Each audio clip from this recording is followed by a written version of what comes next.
today we are going to jump a little bit and discuss some bootstrap. In general, we'll discuss the bootstrap in the sense we are going to bound the space of all possible RG flows, which actually means all possible UV completions. So in the past lectures, we discussed the RG flow and we discussed the two particular limits, right? So the usual plot, in which here we have some IR. We start from some UV, which in most cases was a CFT in the UV. And and we could use perturbation theory, both in the UV and both in the IR, basically exploiting some effective field theory expansion. So this is where we have control. But now, what happens along the flow? So this is the question that one would like to explore in general. Now, the bootstrap is a successful approach to this kind of non-perturbative questions. And in particular, when in the IR we have a CFT, it's particularly powerful because we use the conformal symmetry and develop a bootstrap strategy which is very constrained. So this is what the CFT bootstrap does. But in general, we can also think about some QFT bootstrap or S matrix bootstrap. So it can be like QFT/S matrix, in which instead we try to really bound all possible RG flows. But then, of course, as you well know, if we start from some IR, which now can be not just the CFT, but can be, for instance, gallstones or a gapped phase, let's say, as we flow to the IR, as we saw in the effective field theory example, there are many relevant operators that we can write to generate coefficients. And each coefficient, if we have like some UV realization, we can determine it. But if we just ask the question of flowing up, then we have many possibilities, right? So what we will see is that the space is more like something like this. Okay, so it opens up as we flow up, as we try to climb up the flow, this space will blow up, basically, and eventually cover all the possibilities, all the possible UV completions, which they can be CFT in the UV. But as I will discuss in this lecture, perhaps there are other UV completions that we don't know about, even in some simple cases, like scalar QFT. So this is the idea that we want to develop. And now let me discuss how we are gonna do. Okay. So we are going to So we are going to study the simple example of the S matrix bootstrap. So instead of considering generic QFT with correlators and so on, let's focus on the S matrix, some specific observable. So the S matrix bootstrap. And we want to stay non-perturbative. So what I will do in the first part of the talk, I will review some simple concepts. So the first will be about kinematics of the space.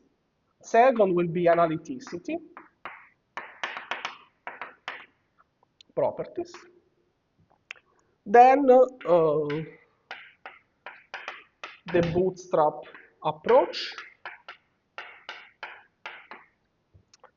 And then results, and we see, since it's like an open-end lecture, because we have to finish today, let's see where we get, okay?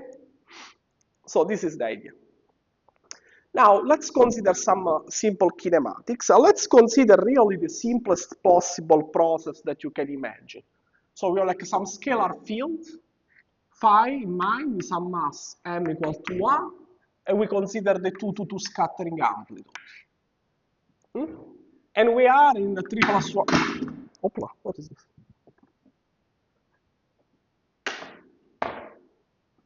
And we are in the 3+1 dimensions. Okay? And let's also imagine that this we have identical particles. So really the most simple setup. So the amplitude is very simple, of course, right? So we have like one particle, P1, P2 coming in, something happen in the middle, and then in the out state we will measure some P3, P4.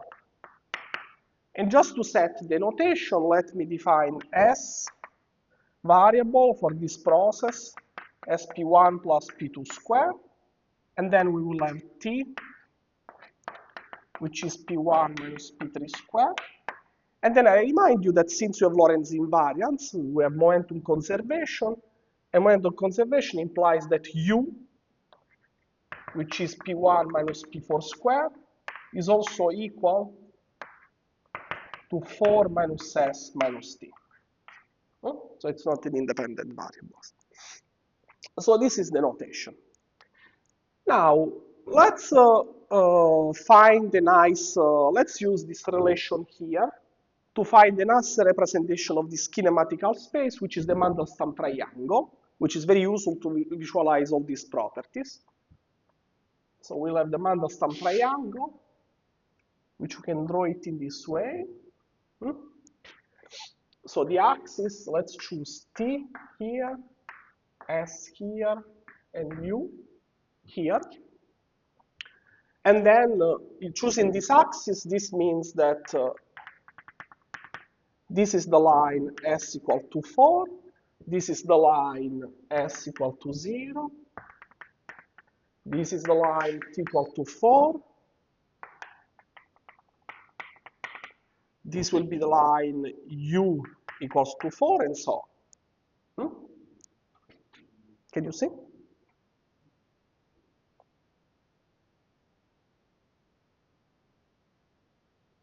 Next time. Okay. So in particular, why this representation is nice? Because it's manifestly crossing symmetric. Because as I will say in a second, this you can see it as the S channel, this will be the T channel, and this will be the U channel. Now, why this is the S channel, T and U channel? Well, let's focus a little bit better on the kinematics. This I can erase. Right? Because if we go to so if we use Lorentz invariant, so we boost to the center of mass frame, then in the center of mass frame, this process depends only on two independent variables. Well, it's clear from there, but the simple interpretation for this variable is that S, now in the center of mass frame, in which this particle has momentum, let's say, 3 momentum P in this direction, this would be minus P. Okay, this is theta. Then S, this will be 4 times energy squared. And T will be 4 minus S divided by 2 times 1 minus cos theta, which is negative. So this is always greater than 4, because energy is positive. So S is always greater than or equal than 4, and T is always negative. And therefore, U will also be negative. So this is the physical region for this process. And this physical region, this triangle, corresponds to this corner here. Okay.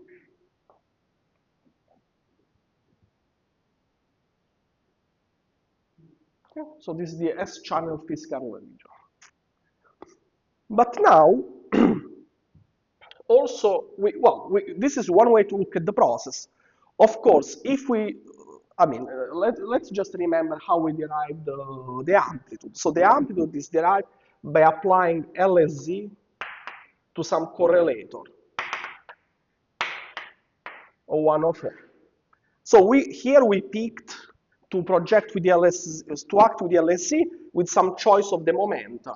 But we can also use another choice of the momenta, which, for instance, the particle P1 and the particle P3 are coming in, and P2 and P4 are coming out.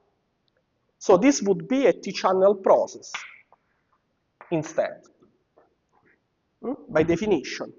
And now, since this process is obtained with a different LSZ projection of the same correlator, we might expect that this process is exactly equal to the one in the S channel. And this would be crossing symmetry. We can do the same thing for U. So this amplitude of identical particles will be equal to T and the U channel. Now, this is a statement. Now, the whole problem, let's say, of proving crossing symmetry is really to find an analytic path that brings us from this channel to this channel, and then to this channel. So here we just stated, but if we were like to try to prove it, then we should start from this correlator, apply LSZ, and then try to understand what is the analytic domain of this correlator, and see if there is some overlap with this other projection, and so on. This is like the proof that Bros, Epstein, and Glaser did in the 60s.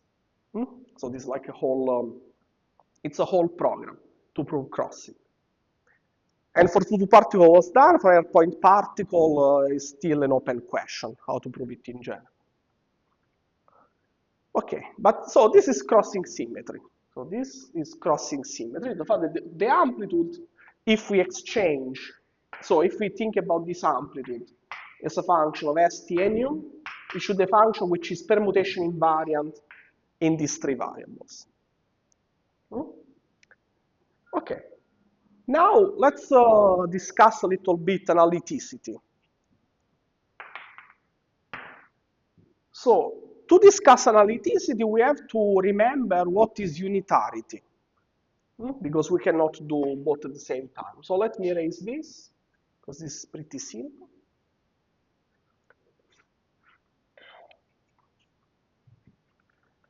So let's recall analyticity and, sorry, unitarity.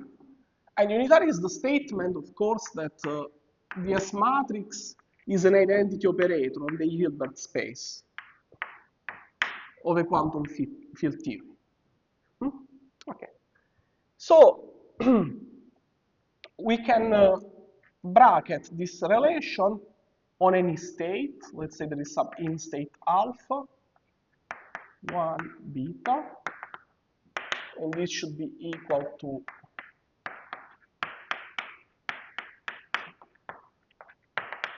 of course, this is equal to this, if it's like an operator relation. And then, of course, what we like to do is to, for instance, insert a set of states here, complete set of states, which is sum and integral over all possible particle numbers and momenta. And here there would be S, N, S dagger, beta in.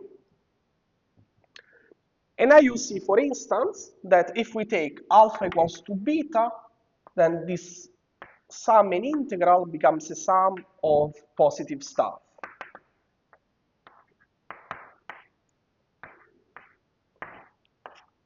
Square. And this is basically the optical theorem. Because taking alpha equal to beta, for instance, in our notation, it means taking the initial state equal to the final state. So in particular, it means taking t equal to 0, which then corresponds to t equal to 0. Okay. But now to see the optical theorem, let's do some more steps, of course. Well, we have to basically plug this relation into the amplitude condition.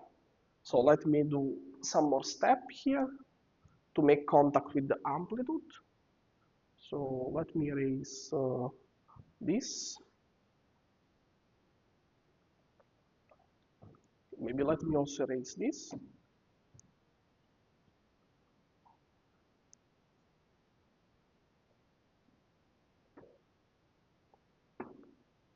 Because what we usually do is that it's more convenient to split S into 1 plus IT, which this is a disconnected part plus what will be the connected amplitude. And then if you plug it in that relation, we see right away that, well, the contribution from the identity cancels. And then we have something like T minus T T dagger with an I, bracket on alpha and beta, equal to minus alpha T dagger beta. And now we are going to see more explicitly the optical theorem. Because you see, T dagger, if we assume that our theory is also time reversal invariant, this T minus T dagger is nothing that the 2 times the imaginary part with a minus sign. Then the minus sign will cancel. So let me write the relation that imaginary part is really the imaginary part of this expression, and this is equal to alpha T dagger beta. And now if we do the same thing that we did before, you see that the imaginary part now is positive. This will be again with the same trick that we used before. If alpha is equal to beta, it will give the sum, a positive sum of objects like this. So this is positive when alpha is equal to beta. And this is the optical theorem. Now, what unitarity tells you in this form, which is a little bit more useful than this form, but maybe before doing this, let me just make a comment. So before seeing what are the concepts of unitarity, let me make a comment that analyticity is not obvious from this expression. Because you see, if we take, of course, this matrix element is not an analytic function. So this matrix element is more like, if we use relativistic normalization of states, something more like 2 pi to the 6, and then we're like 2 times energy 1, 2 times of the energy 2, then we need delta function. P1 minus P3, delta 3, P2 minus P4, plus exchange, P3 with P4. Okay, so this is like clearly distribution. So when we talk about analyticity properties, we have also to keep in mind that what we are going to do is that we are going to strip these delta functions. And what remains is what we treat as an analytic function. But now let's go back to this relation. So this relation, if we strip these delta functions, it will imply that the scattering amplitude will develop an imaginary part every time we have physical on-shell states.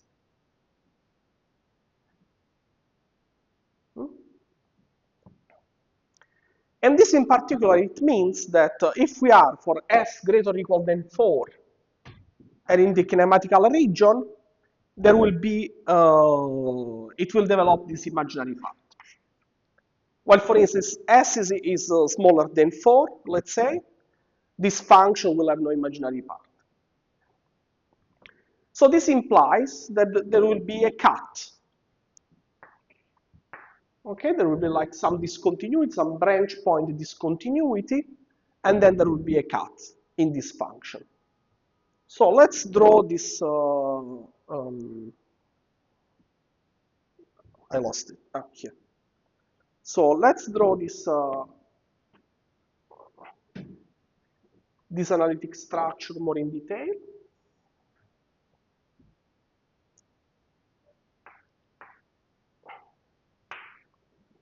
So let's say we are in the S channel, and let's imagine now we fix T, so the other kinematical invariant. So if you want, we are in the Mandelstam plane.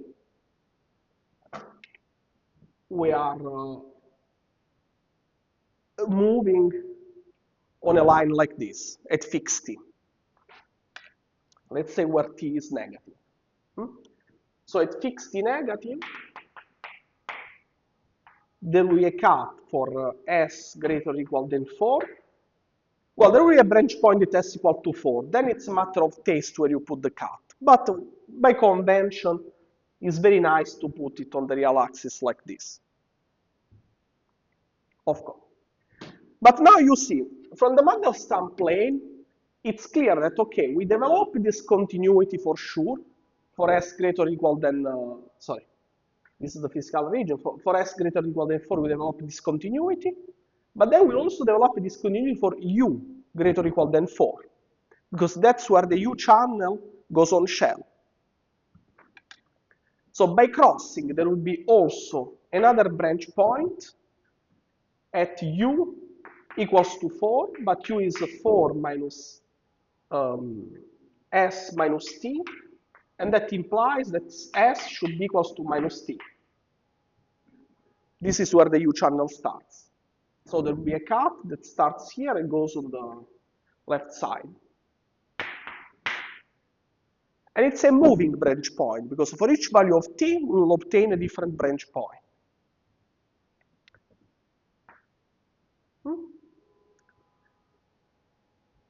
Okay. Yeah. Sorry? You mean at s equal to 4 or here? Ah, both. Yeah.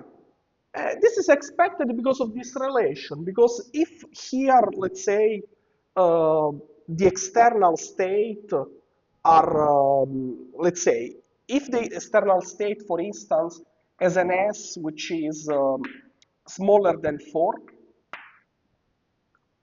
you know, I know it's not physically possible. Imagine now we analytically continue, right? Because we want to understand what is the expected analytic structure of this function, right? So imagine to take an S smaller or equal than 4, then this sum here gives 0, because you see, by momentum conservation, if this state cannot have energy smaller than 4, so we consider an external state with energy smaller or equal than 4, and then here in this sum there is nothing that contributes. So this is just 0. So this imaginary part is identically 0. And this means that as soon as we go to s greater or equal than 4, at some point we develop suddenly an imaginary part. And that's why you expect a branch point singularity.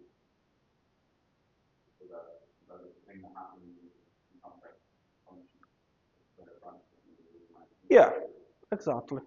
Yeah, usually, yes. I mean, because here, you see, here what I'm telling you, I talk about discontinuity, but you can also imagine it, sorry, I'm called imaginary part, but you can also see it in terms of discontinuity, right? Because I'm taking t minus t dagger, right? So you see, if I had the cut,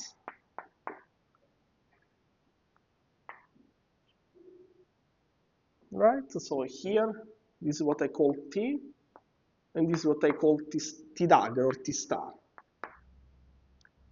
So this difference is the same as speaking the discontinuity, if there were a cut. Right? So in general, if I gave you this function for, you know, it's like basically giving you, let's say, I give you discontinuity for a function, and I know that it has a form of theta s minus 4 times some profile, f of s. Right? So this clearly tells you that there is like a cut starting at s equal to 4.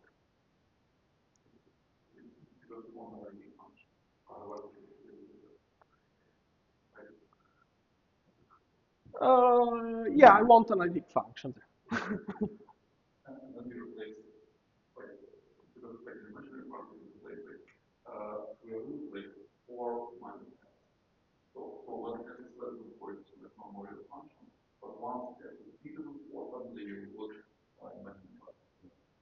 Yeah.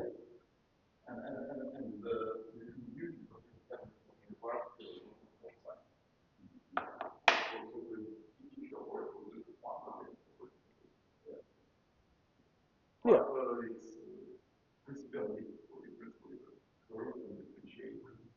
Yeah, exactly.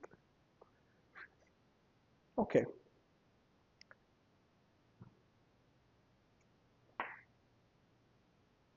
But at least intuitively, this is fine. At least, like.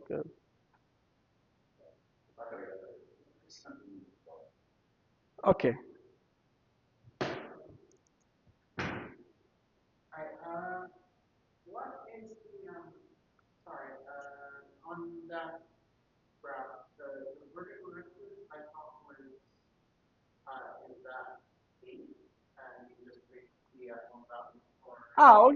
Very good. So these are two different plots, right? Because this is the plot where ST and U are real, right?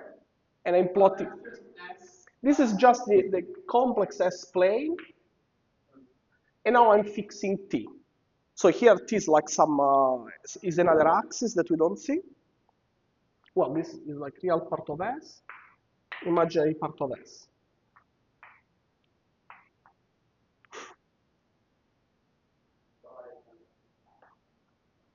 Okay.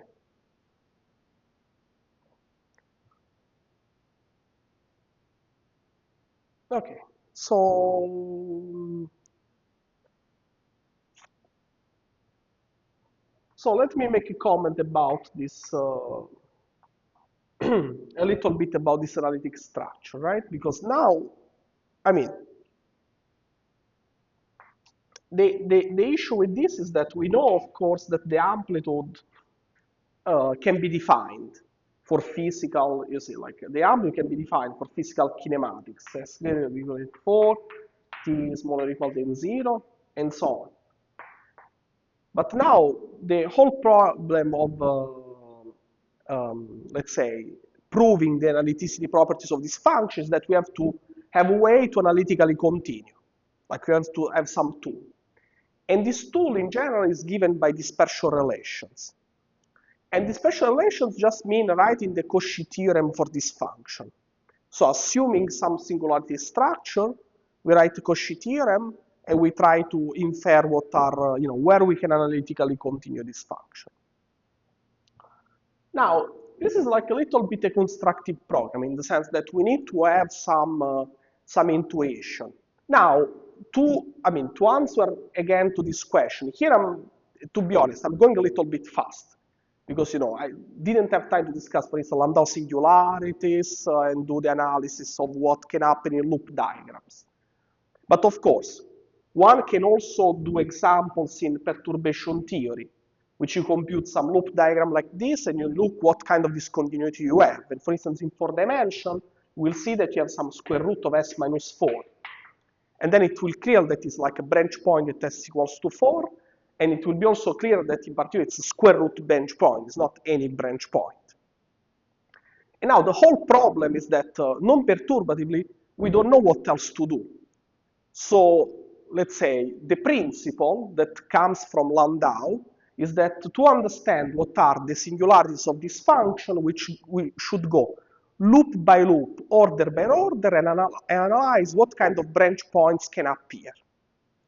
So, and this is the only way we know how to do, how to construct this function. Right? So in particular, here you would expect, for instance, that if you have 4 particle states, let's say, and I'm saying for particle states because I have in mind that, let's say, there is some Z2 symmetry. So this scale consider there is some Z2 symmetry to not complicate things. If we have more particle, let's say, in the middle, here you would expect, for instance, branch point at s equals to 16, when 4 particles can be exchanged. So in particular, this is not done, this analytic structure, because at some point there will be also some branch point at 16, and then there will be corresponding another cut, and the same thing here. But then you can open 6 particle threshold, so there will be more branch points here. So the analytic structure of this function in general is a nightmare. So analytically continue below this cut and explore all the rooms of this function. It's a problem that we don't know yet how to solve. It's very complicated. Okay, so let's discuss this tool now, which is like dispersion relations. So let's put aside for the moment unitarity. I will come back later. Maybe I tell more explicitly what happens. But let's buy the fact that there are, let's say, as one physically would expect, some branch points at s equal to 4 and then corresponding at u equals to 4. Now, yeah, so what we would like to do is just write the Cauchy theorem. So let's take a contour like this. Let's define the value of this amplitude t hmm, at some fixed t, so around s at some fixed t, as 1 over 2 pi I. Let's write the contour integral around c of t of s prime and t and s prime minus s in ds prime. Hmm?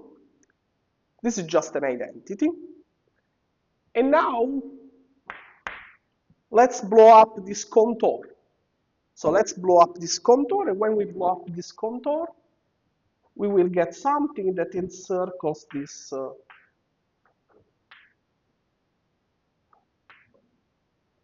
cuts here. And then there will be also an arc at infinity.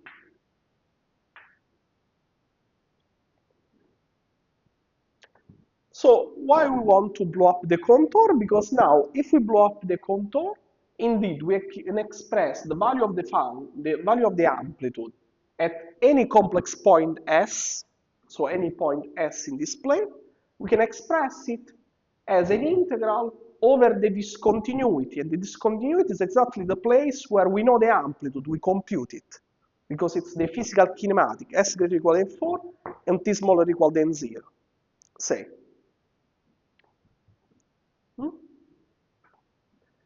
Okay, so if we do the following, what we will get is that 1 over 2 pi I, the integral.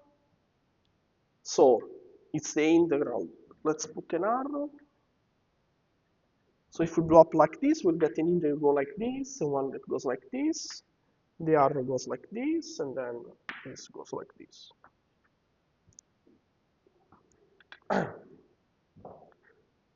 So when we integrate this value minus this value, this is where we pick the discontinuity or the imaginary part. So this integral on this side will be the integral from 4 to infinity in ds prime, and the imaginary part of t, s prime t, divided by s prime minus s, and a 2i. So the 2i cancels this 2i here. Then there will be a second contribution that comes from this. So there will be like 1 plus 1 over 2 pi I. And this is from minus infinity to minus t. We have the imaginary part of t, s prime t, s prime minus s in the s prime as before. And here there is a 2i. And actually there is also a minus sign. Why there is a minus sign? So this minus sign is a bit important. I should comment on it. There is also a minus sign because crossing tells us that u is equal to 4 minus s minus t.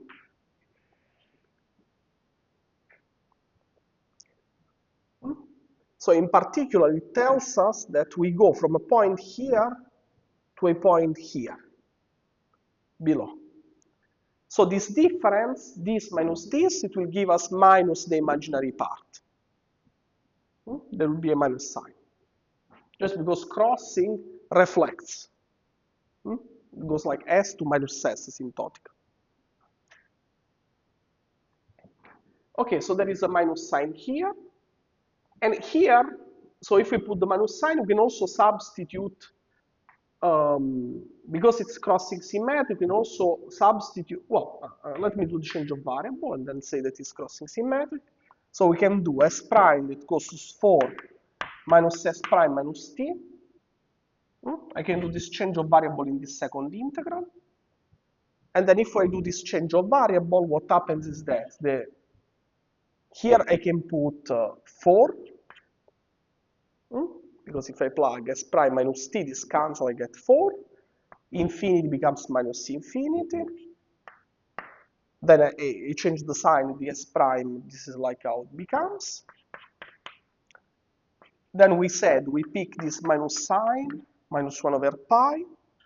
So maybe let's put the plus here. Let me just change of variable, then put the minus sign. This would be 4 minus s prime minus t. And this is 4 minus s prime minus t minus s. Just did the change of variable. And now we use crossing. So we use the fact that the imaginary part, if I evaluate it at would be some u prime for minus s minus t, it's the same as the imaginary part evaluated at s prime. So this we can just change it, and this is crossing. You can just plug s prime.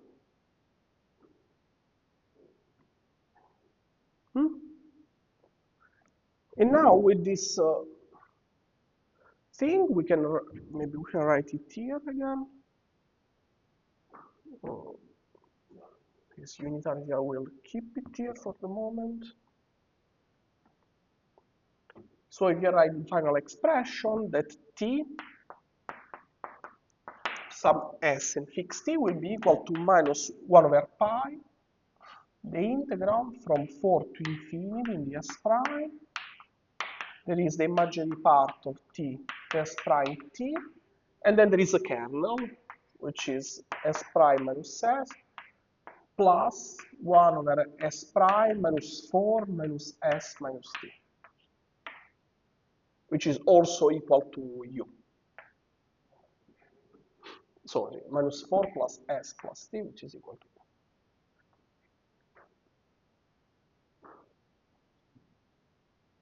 minus u.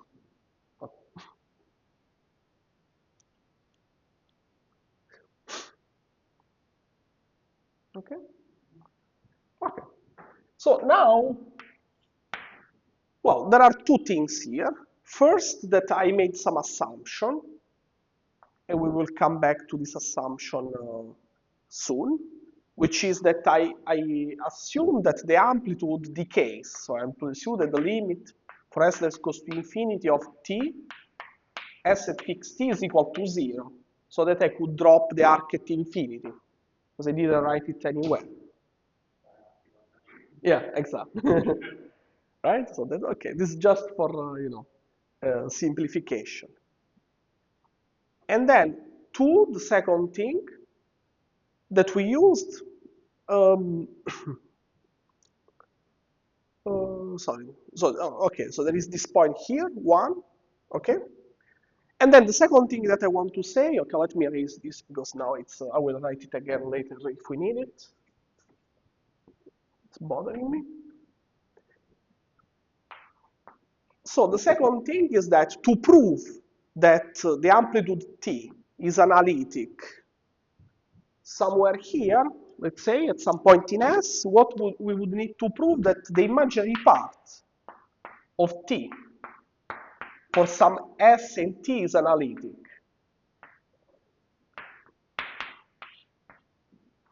And this is how people proved analyticity in the past. So writing down some dispersion relation, ansatz, motivated by the possible Landau singularities that can appear, and then arguing that this imaginary part is analytic in some domain. In particular, so now let me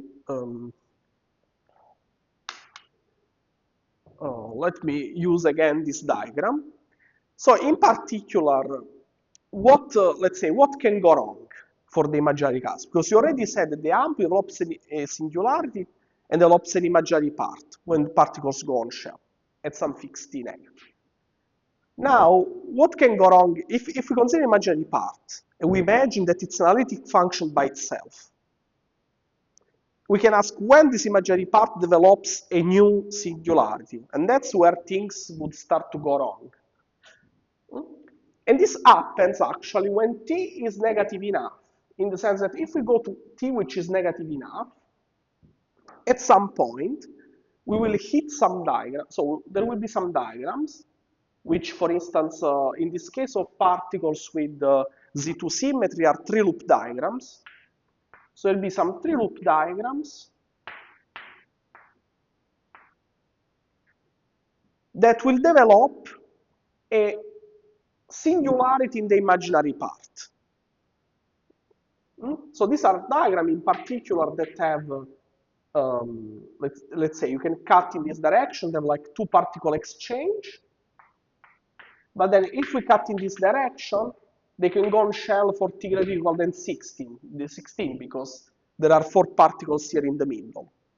So this kind of diagram, there will be like what is called the double discontinuity. In particular, will screw the analyticity of this function here. Yeah, yeah. For s greater or equal than 4, actually. Exactly. So you see, we can, of course, take this t, but we cannot take it too far, because at some point, this function here in this region, there will be some domain which develop double discontinuity, and this imaginary part stops of being analytic. And by crossing, the same will happen in this quadrant, and the same will happen in this quadrant here. So here we lose control.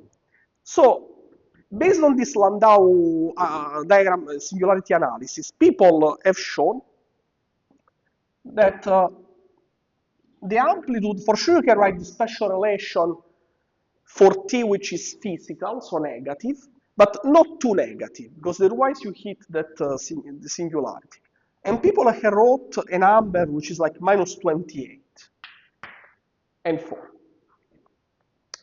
And then the whole, let's say, the whole idea of extending analyticity is to to find if there is some domain that, that envelopes this segment. And what Martin proved in the 74 is that there is some domain of this form.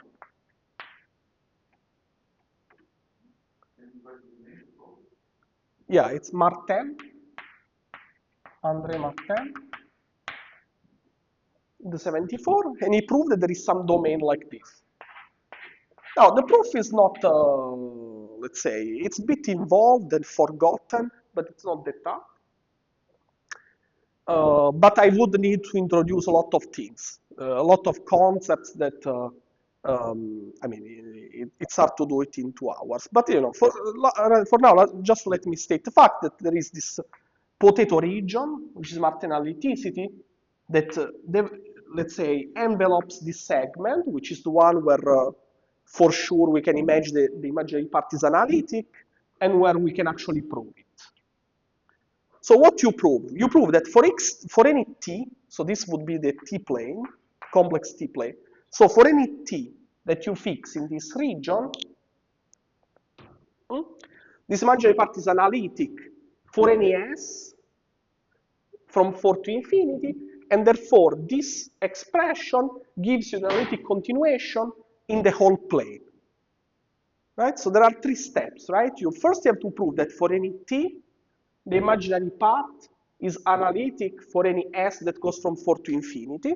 And then once you know this, you can plug it in this integral, and this, of course, gives you an analytic continuation in the whole plane. Right? And then we are sure that the amplitude is an analytic function.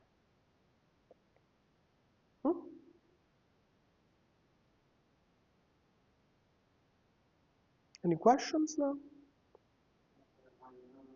Yeah. Slightly beyond that reasoning, but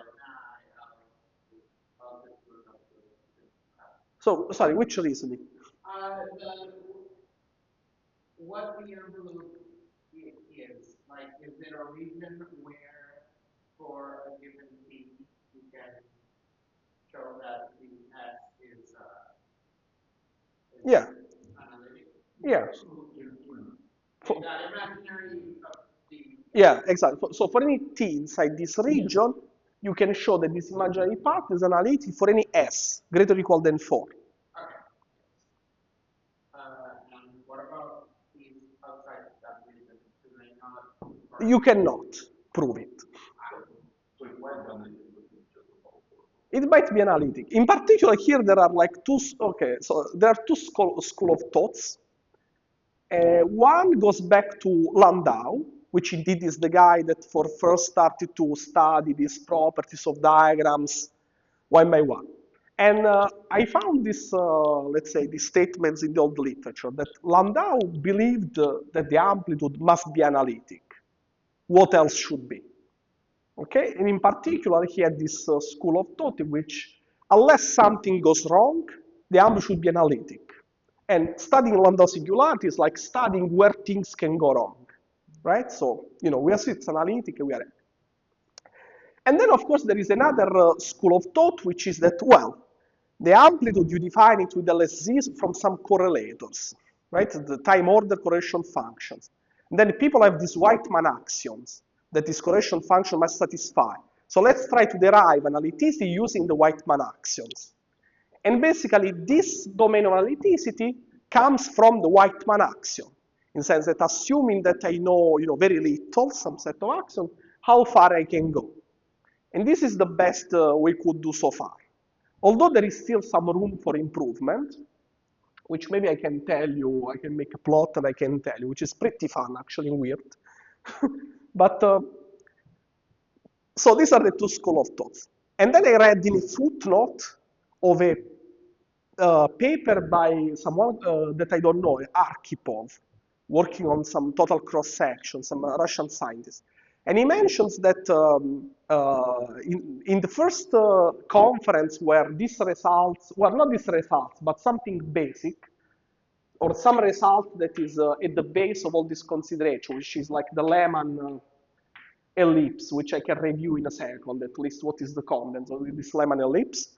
So this guy Lehman, in this conference in the 50s, proved some theorem. That the amplitude is analytic in some ellipses, okay, in some small region.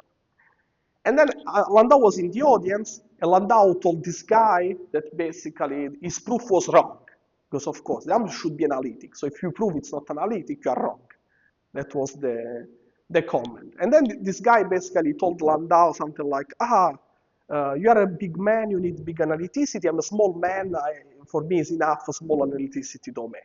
This is just, to explain like this really two school of thoughts on what should we, what the amplitude should be. Just overrun E is less than minus E. You express some problem. Greater than 16. Smaller than 28. No. Yeah, 28 minus. But the question is, I just have the impression that if it's less than the number, then for sure it won't. No, you develop, so let's say you develop let's say a singularity. So of course, if you move on this negative t-axis, it will not be analytic anymore. Yeah. But of course, if you can move away, so you see, there will be like a branch cut for the imaginary part. But if you could move around, then it can still be analytic. Yeah, but wouldn't it screw up with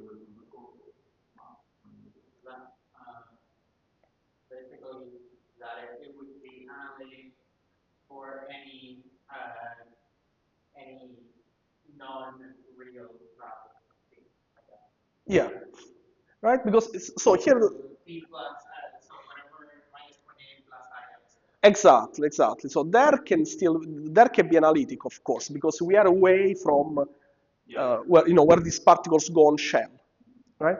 So if you move directly on the t-axis, then at some point you stop here, of course. But if you can analytically continue around, then you can go around and move beyond. So there is no problem.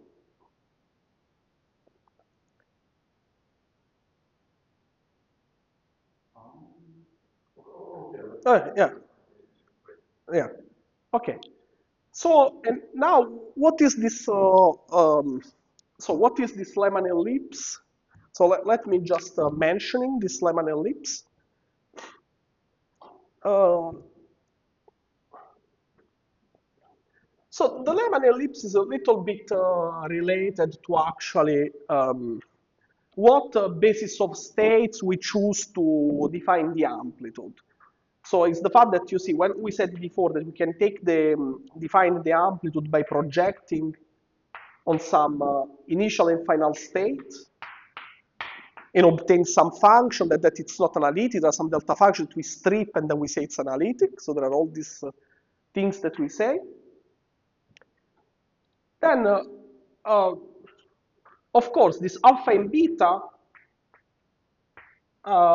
if I choose the appropriate basis, I will make your life simpler. because I can use the Wigner-Eckart theorem, I can block decompose this operator T. So, and it's useful not to work with the initial and final state that are labeled by momenta, but it's better to use it's better to use the Casimir of the Lorentz group, of the Poincaré group, which tells us that instead we should use a basis of function that have like definite angular momentum, let's say, and total energy. So those are the states, right?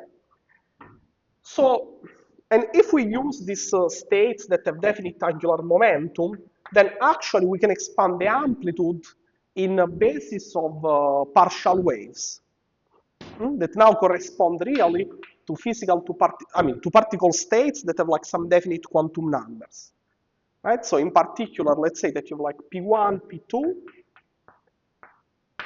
but now this P1, P2 instead becomes some big P, which has some total angular momentum L, and then some L in some, let's say, Z direction.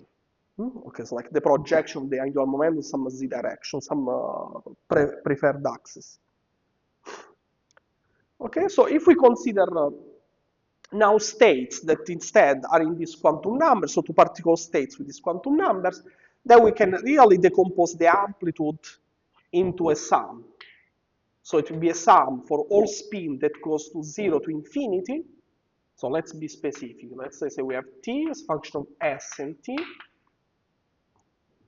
Then there will be some normalization factor, which is like 16 pi by convention, 2L plus 1 normalization of the Legendre polynomial.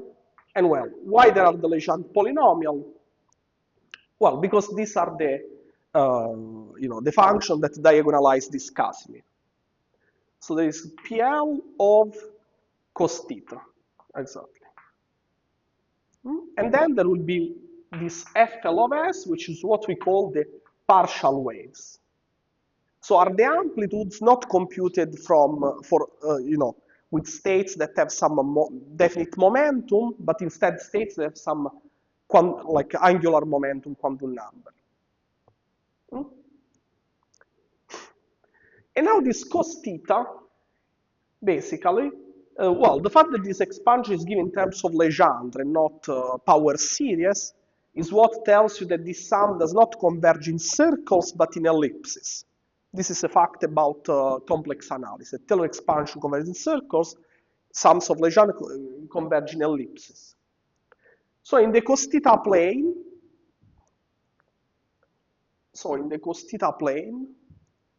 let me erase this for a second. So in the cos theta plane, which is another way to look at this complicated kinematical space. So cos theta runs from -1 to 1. This will be the physical region, of course.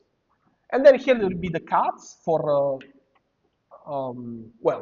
t greater or equal than 4, which in cos theta correspond, let me write it to you. So cos theta is 1 plus 2t divided by s minus 4, which means that when t is greater or equal than 4, cos theta is not an angle, it's unphysical, right? It's not an angle anymore. This is bigger or equal than 1 plus 8 divided by s minus 4. So in this cos theta plane, there would be a cut, of course, when t becomes greater or equal than 4, which is the t channel discontinuity. And the same thing will happen in the u channel. So there will be like this u channel discontinuity on this side. And then this expansion here will converge in ellipses. So it means that we'll converge until we hit these branch point singularities. Something like this. And notice also that this ellipsis shrinks when s goes to infinity, because it's 1 plus 8 over s minus 4. So when s goes to infinity, this 1 shrinks and it becomes just this axis, let's say. So you see, if you have the amplitude defined on this segment, and you have this expansion, then right away you can say, okay, this function will be analytic in an ellipse until I hit the first singularities. Hmm? And this is what Lehmann proved, and this is rigorous, because it's really just about knowing the function on the physical region and then writing a Legendre expansion, and then use the fact that that's the analytic ellipse until you hit singularity. Hmm? But now, the minus 28 arises from the, let's say, the discontinuity on the imaginary part, because the imaginary part, of course, it's defined on this cut, so it doesn't have any discontinuity here, but it will have discontinuity when it develops an imaginary part. So when the imaginary part develops an imaginary part. So it'll be another cut here, and there will be like some bigger ellipse, which the imaginary part converges. And well, this is basically how the argument goes, in the sense that now you hit this double discontinuity, and then you cannot anymore, you cannot use anymore the convergence of this series to claim analyticity, and then you will need some analytic continuation to go beyond. So that's the problem of extending the analyticity. But now let me make a. Then we can take a break. Maybe let me draw just. Well, that, and then let me comment about the arc at infinity. So let's draw this, let's say, this domain for the, let's say, the double discontinuity. So I'm not deriving it because, well, it's not hard, but there is some computation to do. So it's easier to draw because it's very simple plot. So this is S, let's say. This is T. So, I mean, I draw it here already, but let me use some normal axis so I can draw it more easily. So, let's see. From these three loop diagrams, that if you believe me is the first one where this singularity appears, then we know that in the S channel, there will be some singularity at S greater than 4, and in the T channel, so this should be S greater than 4, and it should be T greater or equal than 16. Naively. Now, the shape of the curve, of course, is what I'm going to draw, and that you need, one needs to derive it. But basically, if this is 4, and let's say this is 16, then we would expect some curve like this. So this is where the double discontinuity shows up. And then, of course, by crossing, if this is T equal to 4, and this is 16, then we would expect also some region like this. So actually, the final plot is funny, but it's like this. So in SNT, this is basically where the double discontinuity shows up, and basically it's this side of the Lehmann ellipse, because the side of the Lehmann ellipse will depend on SNT. So it will move, but it will move basically following this profile. And now the funny thing is that to prove this result T equals minus 28, and this is something that, to be honest, I think nobody has really claimed so far since the 70s. So it's still something that people are trying to figure out exactly what is the catch here. But what people proved actually is that they only use this information so that you converge above this blue line. Don't ask me why, because I didn't understand why. So this is what they could do. And this is something we are trying to understand. So you have this minus 28 here. So actually, we also, like we do even, let's say, our domain, this minus 28 that I wrote before, So it was this one. So this minus 28 actually knows a little bit less of the analyticity because it stops below some curve, which, to be honest, I didn't understand well where it comes from. But if we could go all the way up to the double discontinuity, then we would stop at some, you see, we could go a little bit closer to double discontinuity. And then it would be analytic up to minus 32. But this is the best we can do using these methods, and nobody has done it. Yeah, it slices at positive t because you see I'm using crossing all the time. So this would be u. So this would be u smaller or equal than minus 28, or u smaller or equal than minus 32. So yeah, well, I could call it u, and then it would be t. But if it appears in u, that it appears in all the channel. Yeah. And okay, so this is like some point, let's say, not yet understood. And to be honest, I don't know why people haven't managed to move from minus 28 to minus 32 so far. But yeah, but that's the best we can do, to be honest. So you see, even in the best case scenario, we cannot really go that far using this method. So one in principle should either use some more refined mathematical methods that we don't know yet, or think like LonTI and assume the best analyticity properties unless something goes wrong. Okay. Now, before the break, just let me mention one small thing, which is about this. Maybe I can erase something. Let me erase this.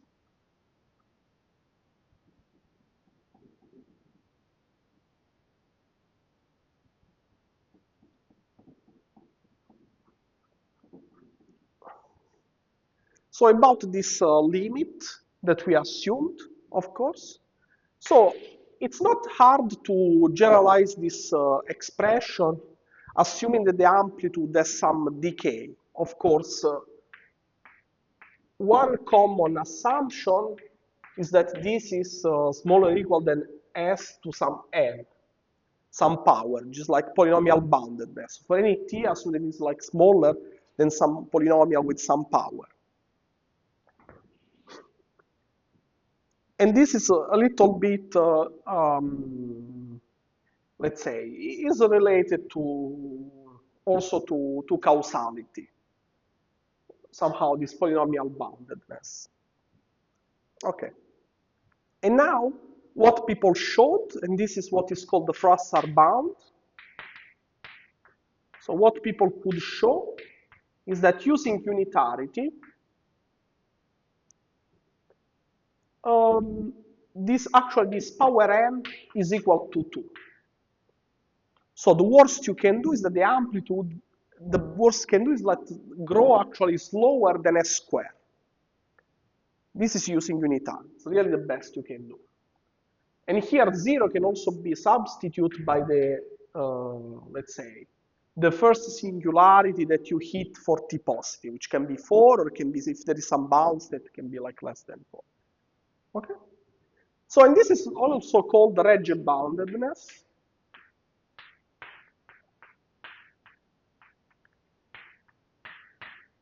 It's also called the Regge boundedness.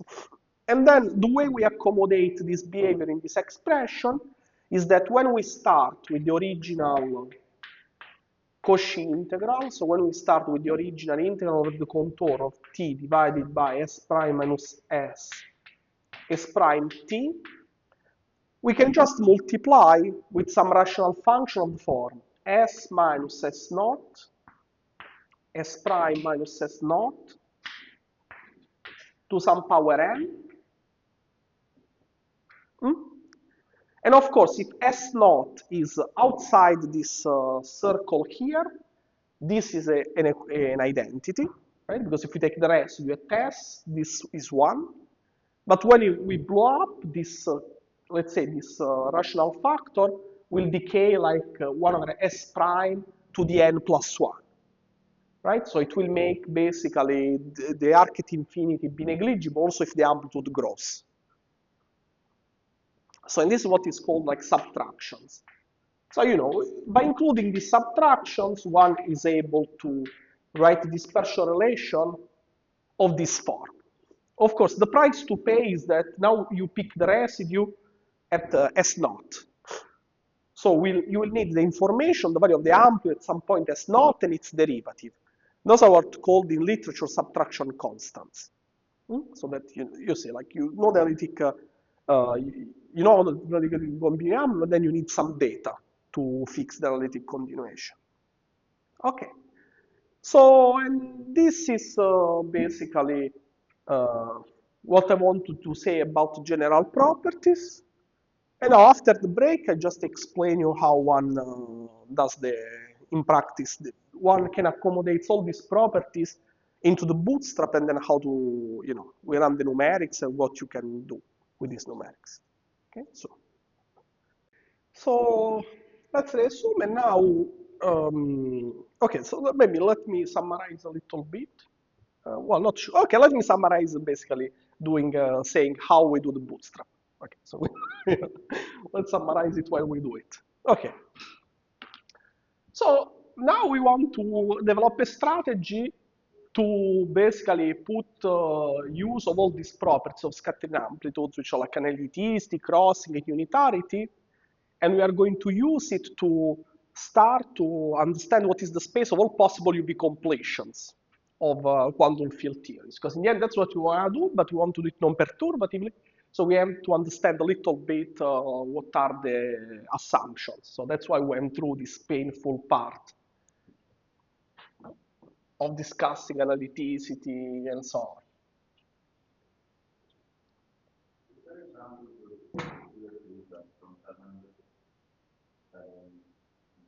That's the point. No. That's the point. So you see, Landau was right. I don't know. I'm a supporter of that point of view.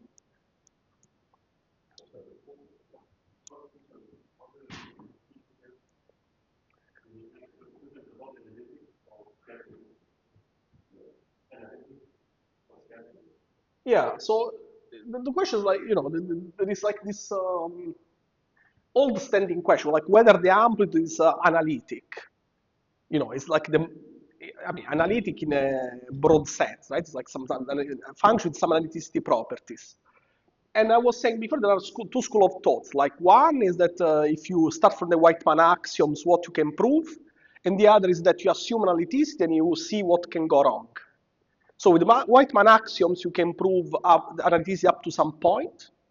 And then he was asking indeed, like, okay, what actually goes wrong if you start with analyticity? Well, nothing, in the sense that nobody has ever found a counterexample to this maximal analyticity. But yeah, well, let me discuss the bootstrap and I will um, say it again, a few things.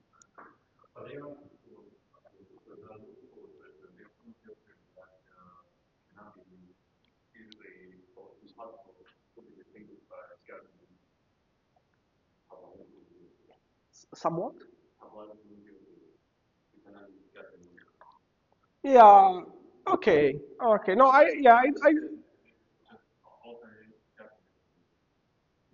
yeah, yeah.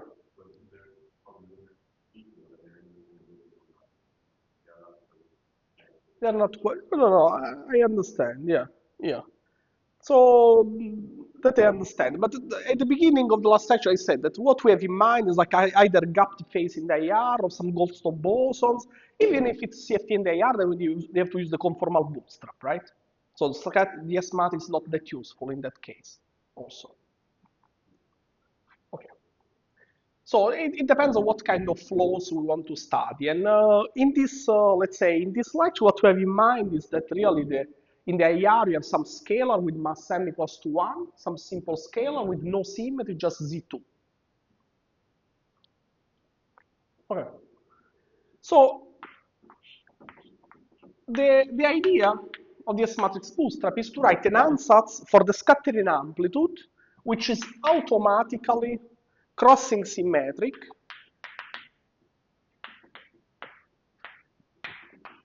and maximal analytic or Landau analytic. These two properties all in one.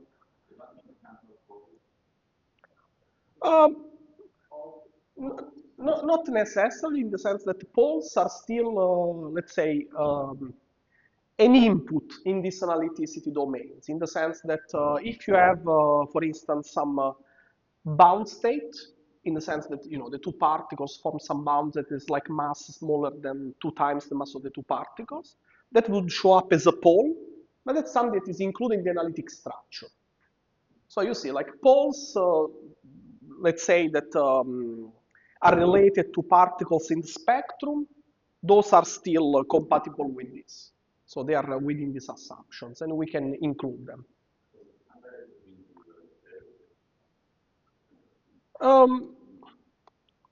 Let me, I will repeat it again now. Let me write the formula and I will reply your question in detail. Yeah. So, let's write this expansion. So the trick is to use basically let's see, a triple series expansion where a plus b plus c is smaller or equal than some, well, in principle can go to infinity, but let's say smaller or equal than some parameter n max. Okay, because we want to do numerics, but in principle this n max can be infinity. And then here we write something which is like rho s to the a, rho t to the b, times rho u to the c.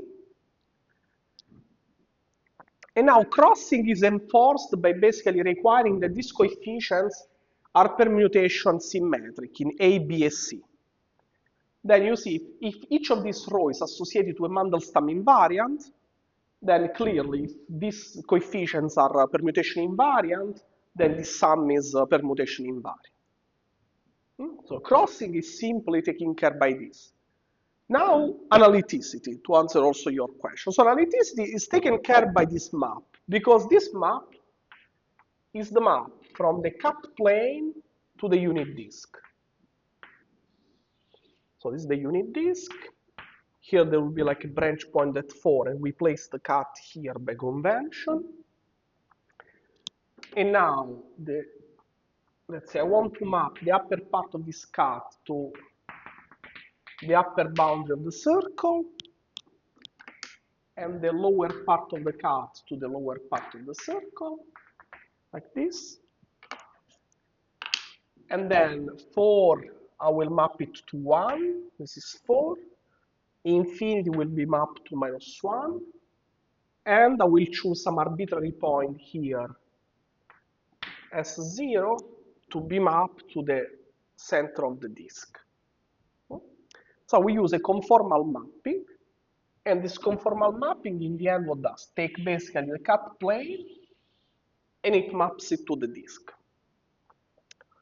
And the form of this row is the following. There is like square root minus square root divided by square root plus square root.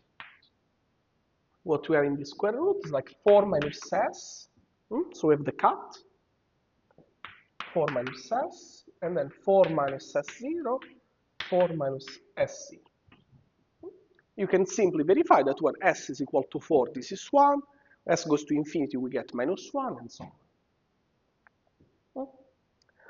Now, you see, analyticity exactly what it means is that if there are no bound states, because bound states would correspond to poles, let's say like here, and I could add to this ansatz, if I had bound state, I could add to this ansatz a term of the form g squared divided by s minus m squared of the bound state, plus, well, same thing with the t and same thing with u. Where does the ABC come from? The exponents. It's a Taylor series expansion in this row. Hmm? So this is basically, how you can take care of poles. Right? And they would like just isolated singularities. But what this ansatz is enforcing is that this function for any value of st and u is analytic in the whole plane except the cut. Right? Because the cut is mapped to the boundary of the disk. And in particular, this expansion converge in the product of these three disks.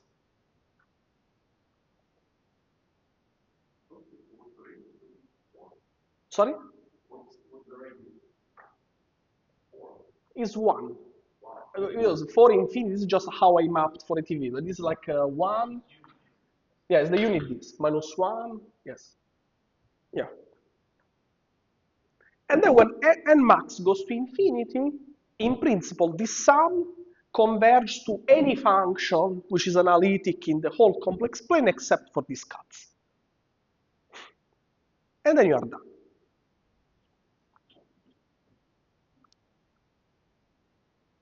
Okay.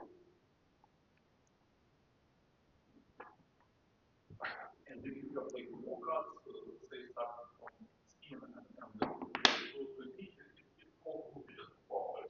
Yeah, it will be also boundary, exactly. With just boundary. Yeah.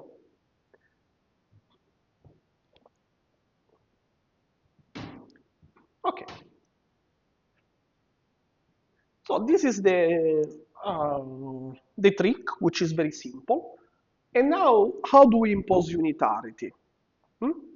So unitarity is what we need to impose. So unitarity. So this is like fine. This is fine. Unitarity, no. So this function in general is not unitary. And this is what we need to impose. And to impose unitarity, so the formula that we wrote before, that 2 times the imaginary part, when I project, it becomes some sum, an integral of, let's say, there is some t, here there is some t star, schematically and so on. So there is some integral equation. If we go to the partial wave basis, so if we use external states which have some definite angular momentum, it diagonalizes this expression, and it just becomes a simple relation. So in particular, it becomes, when we project this schematic equation into partial wave, it becomes most precisely the fact that 2 times the imaginary part of this partial wave amplitudes is equal to the sum of positive contributions, okay? But in particular, it will be equal to, let's say, there is a factor which is the velocity, basically, like momentum divided by energy, s minus 4 divided by s, and then this square, and then plus multi-particle contributions, which they contain inelasticity effects and so on. And in the bootstrap, what we do is that since we want to consider a finite set of amplitudes, so we consider only 2 to 2 scattering amplitudes, we neglect this dot dot dot, and we put an inequality sign. So that we don't need more information. We don't need, right? So in other words, this sum, so let me write it schematically. This one in particular would contain 2 to 2 times 2 to 2 star. That will contain plus 2 to 4 times 2 star 2 to 4 plus dot dot dot.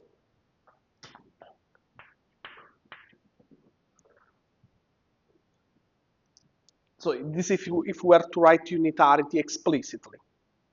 So the imaginary part for 2 to 2, of course, will contain information about 2 particle exchange in the middle, 4 particle exchange in the middle, and so on, all possible states.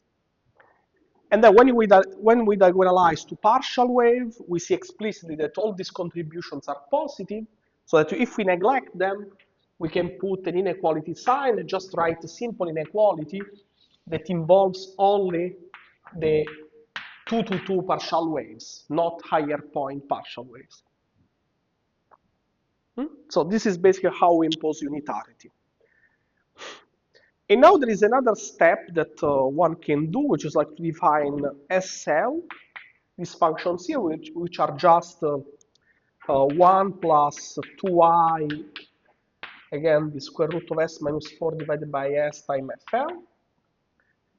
And then if we define this function here, this function automatically satisfies this relation, that SL squared is smaller or equal than 1. So this function here, constructed out of partial, it behaves like probabilities. And this is like probability conservation, basically. That if we scatter two parts with some definite angular momentum, probability is smaller or equal than 1.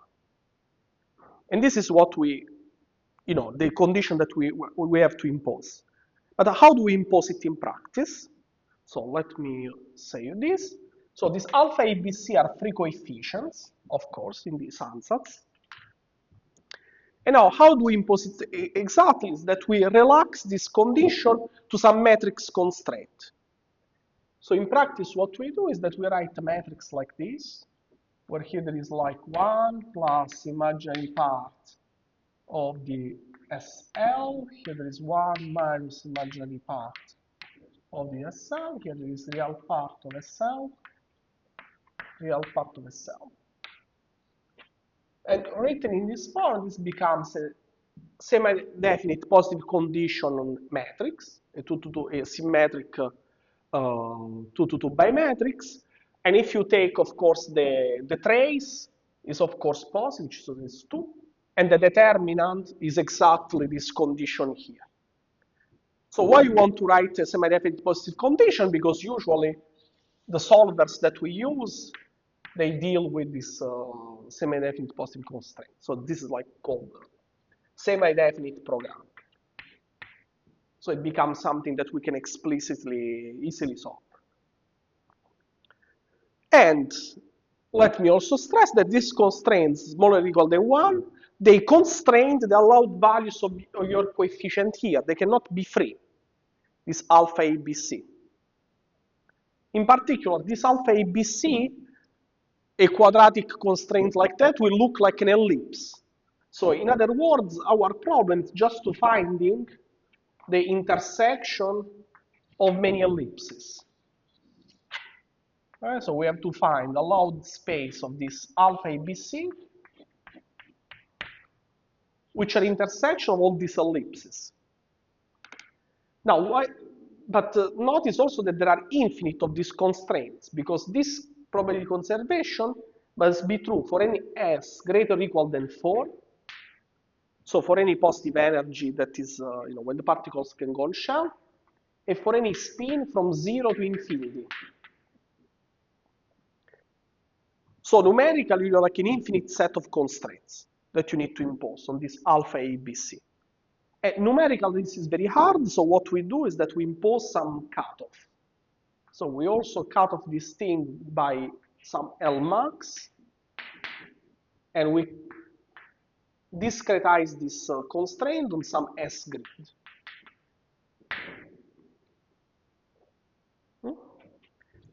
So to solve it numerically, we have to truncate this problem. But then when you take N max, L max, and S grid to infinity, you recover the problem, the continuous problem, which all the constraints are satisfied, and this function spans the whole space of possible amplitudes.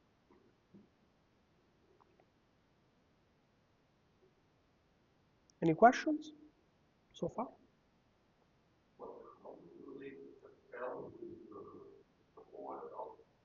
Good, thanks. Yeah, I forgot to mention indeed. So maybe let me erase this Mandelstam triangle so I have more space.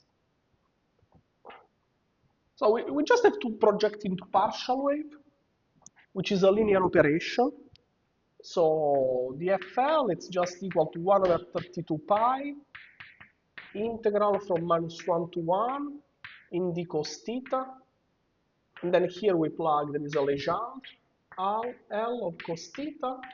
And here we plug the amplitude T, or our ansatz, defined for S and, well, T and U function of cos theta. So, 4 minus s divided by 2 times 1 minus cos theta, and same for you. So we really plug our ansatz into this expression, and we compute the FL. And this is, since it's a linear operation, this linear operation so this will be like linear expression in the alpha ABC. And that's why, since it's linear, we plug it into the quadratic constraints, we get ellipses. So thanks, yeah, I jumped one step. Okay, so this is what we do.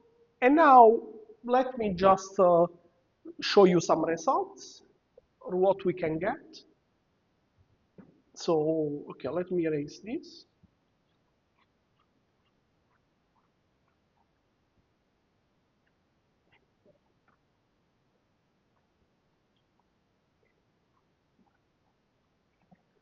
So let's say, what we want to bootstrap. So I just erased the Mandelson triangle, I need it now. Okay, so we have to choose some set of observables, of course. And one convenient set of observables is what we call S-matrix data.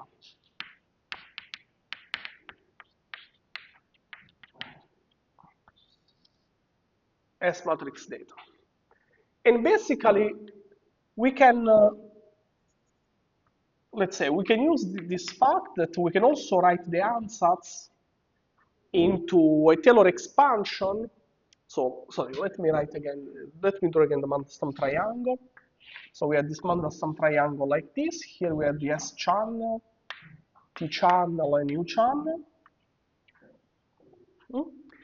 And of course, this triangle has some center, which is the crossing symmetric point. It's like equilateral triangle, so there will be like some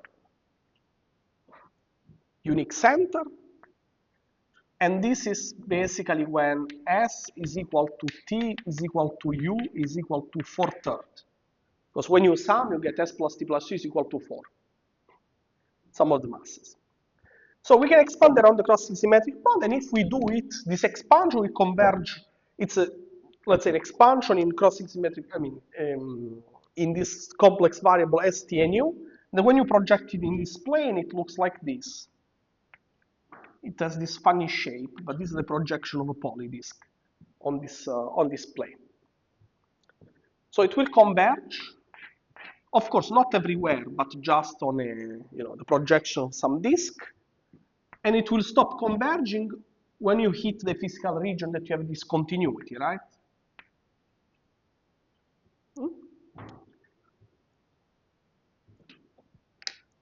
So let's define like this in this way, the S-matrix data. So just to give you the motivation why we do this also is a little bit inspired by conformal field theories, because in the conformal bootstrap, what we like to do is like to span the crossing equations around the crossing symmetric point. So it's just some convenient way to parameterize this function somehow. Okay, and so let's call this S-matrix data so let's do this expansion like this, which is manifestly crossing symmetric. Let's put some CNM. Let's expand in the basis of the polynomials that generate the algebra of the functions that are crossing symmetric, which are 3, right? Which is basically S plus T plus U, S squared plus T squared plus U squared, and STU. So in principle, we can expand in this, in polynomials of these 3 functions. But of course, this is equal to 4 by momentum conservation, so we only need 2. So let me call this sigma, let me call this tau. And of course, here I've been a bit schematic, but this S, imagine that this S is some S bar. So let me put the bar here. So if I put the bar, actually this is equal to 0. And the bar just means S minus 4/3. Okay, so just shift at the crossing symmetric point, these sums. And then if we do this is really a sum from sigma to the n, tau to the n. Okay, like n and n, that run to infinity. And these objects, this CNM, is what we call S-matrix data.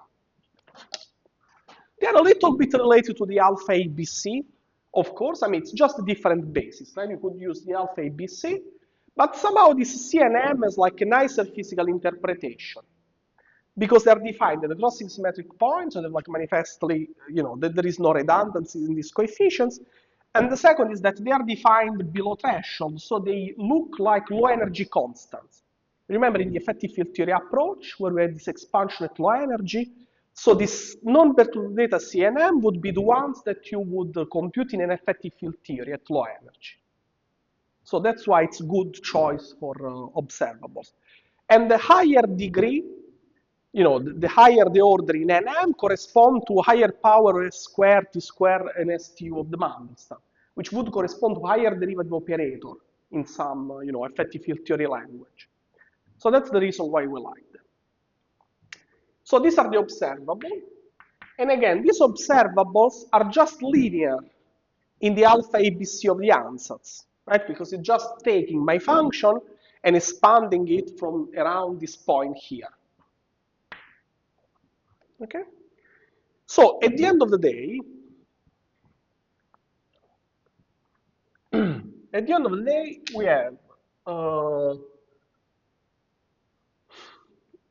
we have a problem in which we have an objective, so we can maximize, say, one of these coefficients. So let me, for simplicity, let me call C00 equal to Z0 and C20 equal to C2, which are the lowest order coefficient in this expansion. And let's say that you maximize, for instance, C0 given our ansatz, so this T, which is described as our ansatz, and satisfying this constraint here. So this is the optimization problem that you want to solve. So if we were to solve this optimization problem, now let me, okay, let me erase here.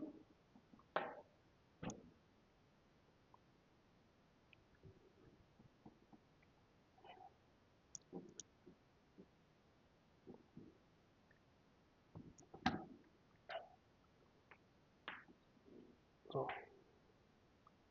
let's write this axis is C0, this is C2, let's say. You solve this optimization problem, you ask what is maximum of C0, and what you will get is some number which is 2.66. So you get some number.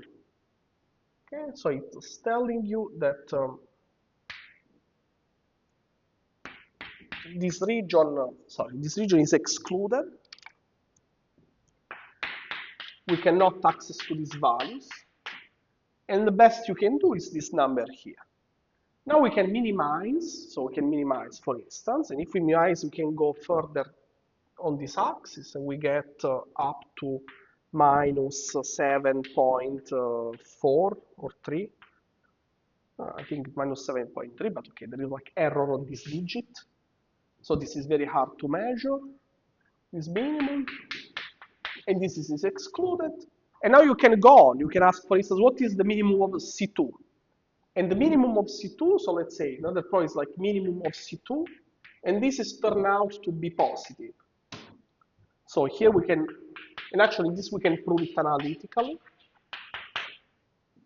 We can exclude this, and then you can also ask what is the maximum of C2, and so on. So you can keep taking linear combination of this C0 and C2. Now I just solve the simple problem. I maximize, minimize these two axes, but I can take any functional. So let's say I can, for instance, fix C0 to be this value, and I can repeat the same question. So in the end, we get some region in this plot, which is like this.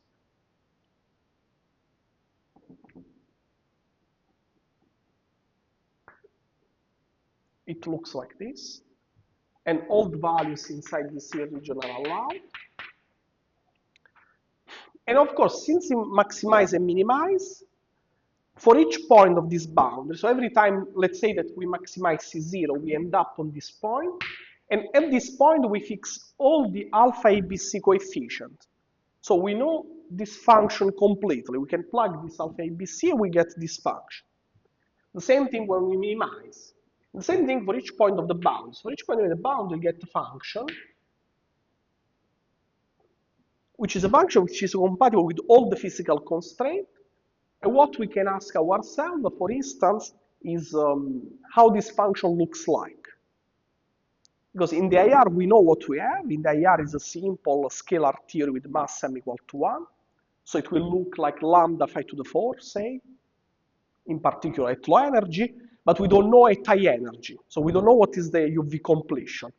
So each point of this bound will look like lambda 5 to the 4, but with a different UV completion. So now let me just tell you what we get. So some simple point, this is free theory. So here we would get free theory. Then here on this side, we get what Weinberg would call asymptotically free theories, which is not asymptotically gauge theories, it's asymptotically free scalar theories. Then here there is some hidden cusp in this space, and here we call it asymptotically safe. And here we have some Regge physics. Reg. And here on this side, it's complicated. We still don't understand very clearly what happens.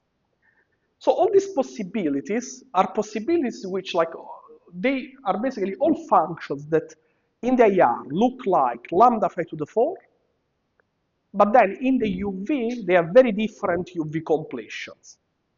And how do we, let's say, how do we see it in terms of amplitude? And we understand these properties, we classify it by looking, well, at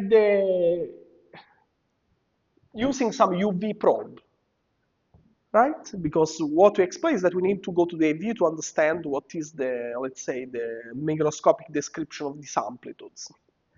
So in particular, what we can measure is that how the amplitude grows. So let's say we fix T equal to 0. And we can try to understand numerically how the amplitude grows as a function of S with some coefficient alpha 0. And then depending whether alpha 0 is positive or negative, the amplitude will grow, decay, or stay constant. And basically the only thing that we do is that we measure this alpha 0 along this boundary, and we get this information. In particular here, alpha 0 is smaller than 0. Then alpha 0 becomes 0 at this point because it's, well, it's like free theory. Then here it's a little bit bigger than 0, but let's say a little bit bigger than, let's say, smaller than 1. And here, sorry, 1 second. Yeah, smaller than 1, here it's like order 1, basically. So this is what happens. And this it means the amplitude decays. So it's what we would call asymptotically free, because the amplitude decay, the theory becomes free in the UV. This constant, roughly, I mean, it's like 1, it's really, yeah, it's the same. It's really 0, actually. You know, it's roughly constant, slowly growing. This is what you call asymptotically safe, because the theory looks like lambda 5 to the 4 up to the UV without developing a lambda singularity. That we don't know, but how to describe it microscopically, but we find the number 2 S matrix, which is common with this. And this alpha 0, which is closer to 1, is where, for instance, these functions, they develop Regge trajectories. So the amplitude grows, and you see a lot of resonances inside these amplitudes. So, and this is a little bit what basically the screenshot of what the original picture that we had, which we have this UV, this IR, and now with this method we can basically look at all possible flows. We can climb up all the possible flows and get some spectrum of what we can have in the UV. So all the possibilities that we have in the UV. And this is a little bit the status where we are now with this approach. And okay, here there are a lot of things to do. And okay, this is a research topic now, and I think I will stop here. So. You also mentioned that you applied it, right? Yeah.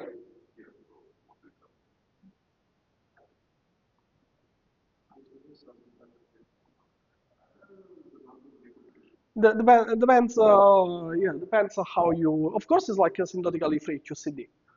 Um, so what you want to know, like how do,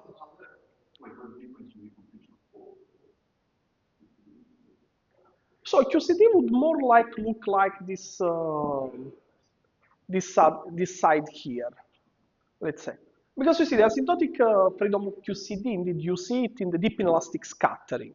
So you see it not at fixed t, because here we are fixing t equal to 0, but you see when you fix t equals, 4 minus s divided by 2, 1 minus cos theta, and you keep the theta constant. So in that case, when you go at s which is large, t is also negative and large, so you are really probing the UV, the OP, in the sense. So in this deep inelastic regime, you should expect, for instance, power law decay, because we have quarks. If it was a string theory, it would be exponentially decaying. Right? So this is where you see the asymptotic freedom. But here at t equal to 0, even if you see this amplitude would grow. And that's a regime that is not described by the OP, but is described by Regge physics. And that's non-perturbative, and that's what actually we have a hard time to understand in detail in the non-perturbative setting, let's say. But here, I really mean asymptotically free in the Weinberg sense, in the sense that here the amplitude that fixed t decays goes to 0. It's some scalar amplitude, which I think that Weinberg models it with some potential, scalar potential, which is like minus lambda phi to the 4. So it's some theory that non-perturbatively doesn't make any sense. You can expand, around this, let's say, perturbative around this point. And then to make sense of this, you have to assume that the amplitude somehow decays. You can compute the beta function is negative. Then a non-perturbative completion, well, it's hard to imagine from this plot. But we realize it with an amplitude that decays. Yeah. So in this sense. And yeah, but you see, to go to QCD, let's say this is a little bit general. So of course, to bootstrap QCD, you would need to inject more information. For instance, a flavor here, which is absent. So let's say to conclude, let's say if we were to do QCD, which is something that we can do, but it's, let's say, way richer than this. So we would need to, let's say, include the flavor. So remember that we would need scalars which are compatible with the symmetry baking. SU2 vector, which for us is basically SO3. There will be some flavor particles now. The amplitude will have some isospin indices of the reps of this group. And then the second thing is that we have to impose the soft theorems that we explained. So we have to impose, for instance, that this amplitude satisfies some soft theorems, and these particles are pseudo, actually, Goldstone bosons. So they're not exactly Goldstones because they have masses. There's a Goldstone boson. And you see, all these things are just more constraints. So you can take this space of amplitude, impose these more constraints, and the more constraints you impose, and the more you approach QCD, let's say. And then, if you want to impose some UV conditions, this is still an open question how to do it. You will have to consider, I mean, that's why at the beginning I said I will only talk about S-matrix boost, but one can do also QFT booster, because you can add form factors, you can add two-point function to this system of, in the end of the day, correlators. And in two-point function, we can use the OP, as we discussed last time, and that would be some additional constraints. But this is research, in the sense this is the part that we are still developing, and yeah, we have some preliminary results. But, yeah. So you say all this just works with scalars.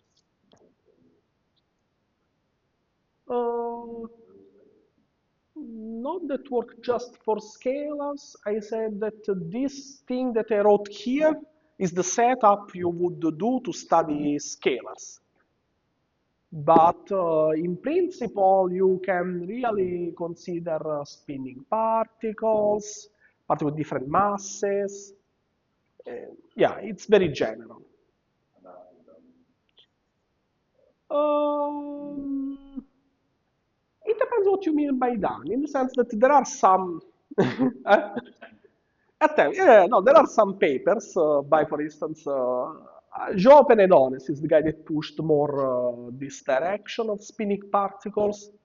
They have some papers on this, but yeah, but there is no systematic exploration of this space of amplitudes. Let's say for the scalar, we have the most complete description, and as I'm telling you, it's complete, but still there are many things that we don't know.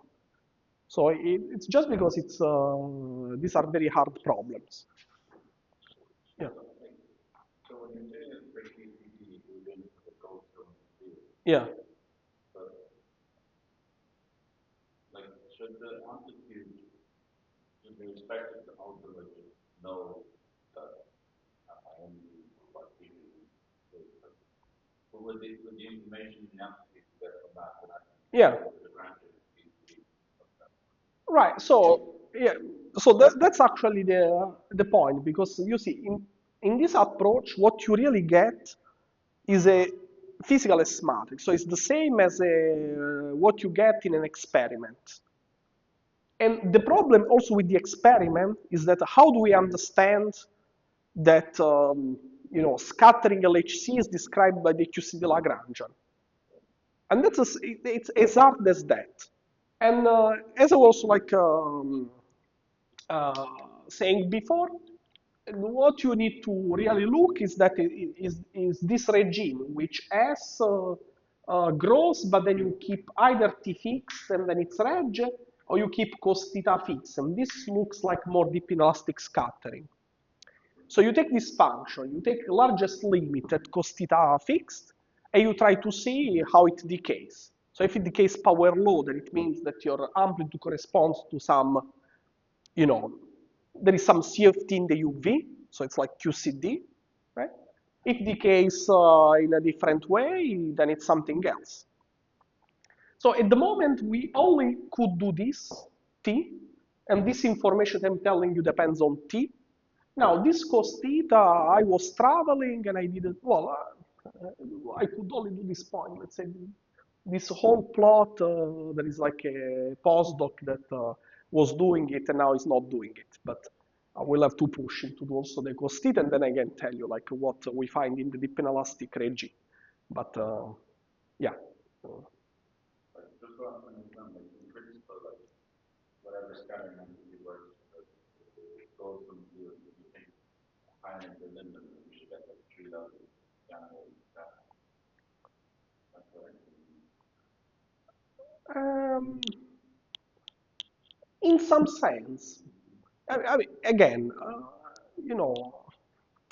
you never measure tree-level young mills. That's the problem. You measure, the deep inelastic scatter, you see the OP, and that corresponds to, yeah, to the fact there is like QCD. You see, the way like, I mean, this is like a little bit off topic, but you see, the way how people really predict processes at LHC, it's like, for instance, computing at tree level the Young-Mills process, let's say, but then you plug it into an algorithm that does the parton shower, creates, because you see, you have this basically this parton process in the UV, then these particles start to, to fly apart, and then as fly apart, they start to emit soft gluons, let's say. And the soft gluons, they start to basically interact together with the quarks that you emit from the vacuum, they hadronize, and you get all these jets and stuff. And that's what you see. Now you see, like between the tree-level process and the final state that you see, there is all this hadronization process and Bremsstrahlung emission that creates the final state that is very hard to see in the 222 exclusive amplitude. So maybe someday I should say that this is like the boost of the 222 exclusive amplitude. So we can only access and some part of the information. And in this kind of process, you only have the Regge limit, the deep inelastic limit. So, yeah. In principle, taking all that information, like that,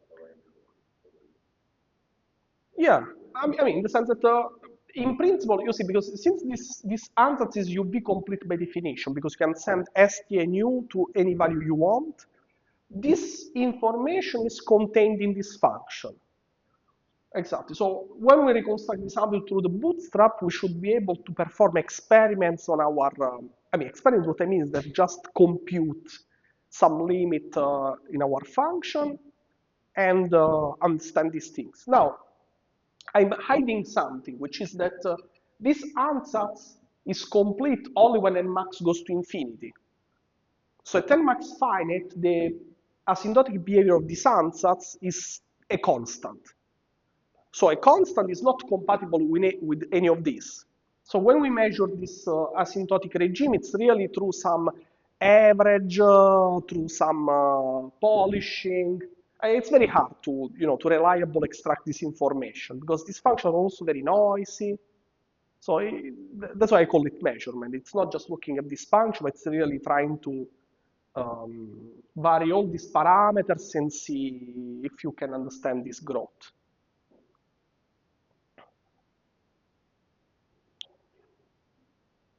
Okay.